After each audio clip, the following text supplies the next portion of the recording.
Morning dears. बात करते हैं आज गोल्ड के पोजीशन की। पहले हम अपनी कल की एनालाइज देख लेते हैं।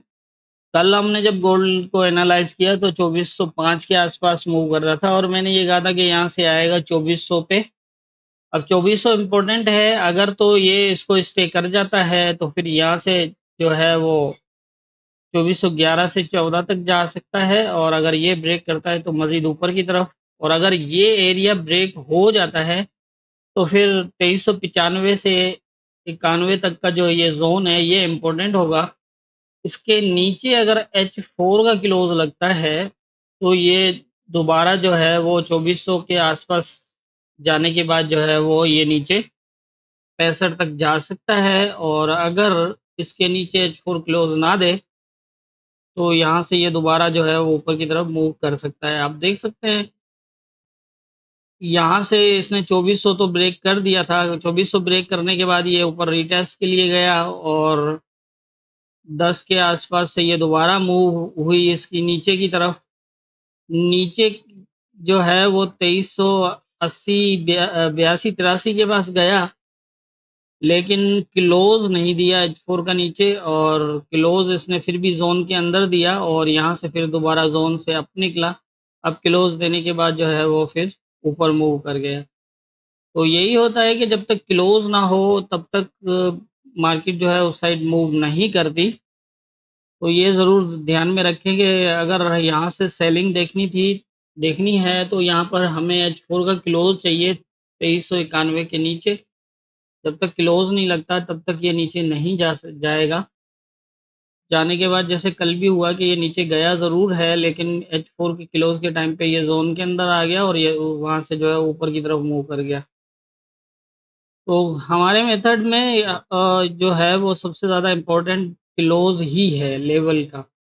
लेवल के ऊपर कैंडल क्लोज का इम्पोर्टेंट रोल है। फिर वो H4 का बताया जाए, H4 का, H1 का, या फिर उसी हिसाब से। तो ये थी हमारी कल की एनालाइज और मार्केट की मूवमेंट। अब देख लेते हैं आज के इम्पोर्टेंट एरियाज क्या होंगे। आज के इम्पोर्टेंट एरियाज की अगर हम बात करें तो इस टाइम जो है वो एक तो ये जोन है, और दूसरा इसके बाद जो है 65 का लेवल है, उसके बाद 54 से 47 का, और ऊपर की तरफ 7, और फिर 18 से 21, और 31 से 34, और 49, 2449। अब यहाँ पर देखना ये है कि ये जब नीचे की तरफ मूव हुई थी यहाँ पर तो ये इसको ब्रेक करके आया था। तो अब यहाँ दो चीज़ें हो सकती है, या तो ये यहाँ पर स्टे करे तो ये यहाँ तक चला जाएगा, और अगर इसको ब्रेक करता है, लेकिन ये कि अब तकरीबन जो है वो इसी के नीचे ये अगर क्लोज करता है 86 के नीचे, या फिर ये 90 के नीचे भी अगर क्लोज लगता है H4 का तो फिर नीचे की तरफ मूव कर सकता है। लेकिन आप 86 के नीचे जो है वो छोटे टाइम फ्रेम में पोजीशन ज़रूर देखिएगा, क्योंकि ये एरिया हो सकता है कि ये 86 तक को भी सपोर्ट ले ले। तो इस तरह की पोजीशन है करंट जो नज़र आ रही है, दोनों तरफ मूव कर सकता है। अब यही है कि ये दो एरियाज इम्पोर्टेंट है। जोन जो है ये इम्पोर्टेंट रहेगा। सपोर्ट जोन जो है, इसको जिस तरह इसने स्टे किया और फिर ऊपर की तरफ मूव किया है तो हो सकता है कि ये इस एरिया को सपोर्ट ले ले इस तरह से। ये इम्पोर्टेंट होगा, और अगर ये इसने एज ए सपोर्ट ले लिया इसको, अगर ये ब्रेक ना किया तो फिर इस एरिया को ब्रेक कर देगा। और ये इम्पोर्टेंट होगा, अगर यहाँ से रिजेक्ट हुआ तो दोबारा नीचे आ जाएगा यहाँ तक, और यहाँ से नीचे की पोजीशन जैसा मैंने बताया कि उसी तरह से आपने देखनी है। और अगर तो ये 18 से 21 को भी ब्रेक करता है तो फिर जो है वो ये अगर यहाँ ब्रेक करता है तो एक H4 का क्लोज देगा, दूसरे में ये इस एरिया को टेस्ट कर ही लेगा। मतलब यहाँ अगर एक H4 का क्लोज हुआ तो फिर ये टेस्ट कर लेगा इसको। लेकिन ये है कि ऊपर के एरियाज में बाइंग का जो है वो ख्याल रखिएगा। 31 से 34 वाला एरिया है, इससे ज़्यादा बाइंग जो है वो रिस्की होगा। अगर ये ब्रेक करता है तो वेट करिएगा, 49 के एरिया से सेलिंग अच्छी मिल सकती है, क्योंकि नीचे ये प्रॉपर सपोर्ट्स अपनी ब्रेक कर चुका है। अब ये एज ए करेक्शन के मूड में लग रहा है। अब देखते हैं कि ये एज ए करेक्शन कहाँ तक जाता है, और अगर ये इसको ब्रेक कर देता है, H4 का क्लोज करता है नीचे, तो ये फिर नीचे ही स्टे करेगा। इस तरह से ये पोजीशन बनेगी।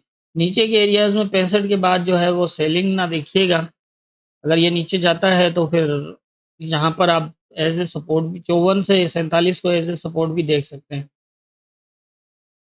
इस तरह की पोजीशन है। ये सेंटर एरिया है, यही डिसाइड करेगा कि मार्केट आज सेल की तरफ मूव होगी या फिर आज बाय। बाकी यहाँ पर सिंपल यही पोजीशन है, यही एक सपोर्ट बनी हुई है। अगर इसको एज ए सपोर्ट, क्योंकि अगर हम यहाँ देखें ना तो 2400 से ऊपर H1 का क्लोज दिया है, और ये 2400 से ऊपर का H1 का क्लोज जो है वो ये जाहिर कर रहा है कि इस एरिया को मार्केट सपोर्ट ले सकती है। तो अगर इसको एज ए सपोर्ट लेती है मार्केट, तो फिर जो है वो ये इजीली 2407 के ऊपर H4 क्लोज देने के बाद नीचे आया था, तो पॉसिबल है कि ये डायरेक्टली इसको ब्रेक कर दे और 2418 तक चला जाए। लेकिन ये कि आप वेट करिएगा, हो सकता है यहाँ से रिजेक्ट भी हो। 2407 से 2407 के ऊपर अगर H1 का क्लोज भी लगता है, थोड़ा सा स्टे करता है, तो ये फिर इजीली 2418 तक चला जाएगा। तो इस तरह की पोजीशन नज़र आ रही है फिलहाल। आज की जो इम्पोर्टेंट एरियाज हैं और जो मार्केट की पोजीशन है वो कुछ इस तरह ही नज़र आ रही है। बाकी होना क्या है ये तो ऊपर वाला बेहतर जानता है, दुआओं में याद रखिएगा।